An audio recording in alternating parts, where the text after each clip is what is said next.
good morning to all and happy new year to all. Today my topic is direct and indirect speech, and please subscribe and share, like my videos. Okay friends, okay, direct and indirect speech లోకి మారేటప్పుడు మనం ఒక tense నుండి ఇంకో tense కి change అవుతాం అన్నమాట. Direct speech లో ఉన్న సెంటెన్స్ ఇండైరెక్ట్ లోకి మారేటప్పుడు ఏ టెన్స్ లో ఉంటే ఏ టెన్స్ లోకి మారుతుందో చూద్దాం ఒకసారి. చూడండి, direct speech and indirect speech.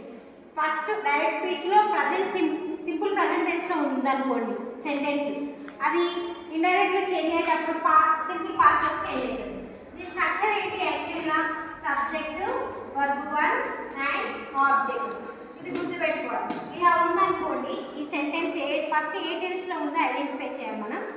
ఈ వర్బ్ 1 సబ్జెక్ట్ ఆబ్జెక్ట్ ఉంటే సింపుల్ ప్రజెంట్ టెన్స్ లో ఉన్నట్టు స్ట్రక్చర్. ఇప్పుడు దాన్ని సింపుల్ పాస్ట్ లోకి చేంజ్ చేయాలి.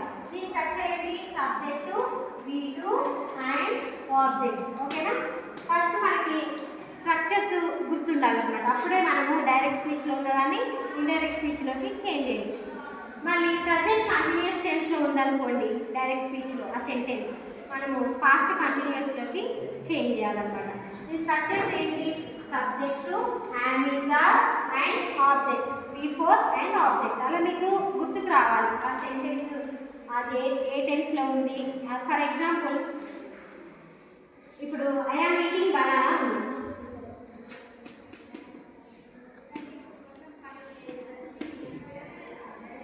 ఇక్కడ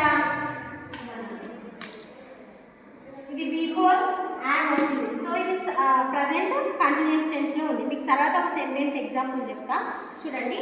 ఇక్కడ ఫస్ట్ టెన్సెస్ ఏ టెన్స్లో ఉంటే ఎందులోకి మారుతుందో చూద్దాం. ఇప్పుడు పాస్ట్ ప్రజెంట్ కంటిన్యూస్లో ఉంటే పాస్ట్ కంటిన్యూస్లో మారాలి. పాస్ట్ కంటిన్యూస్ స్ట్రక్చర్ ఏంటి? Subject plus was or were and V4 object. ఓకేనా?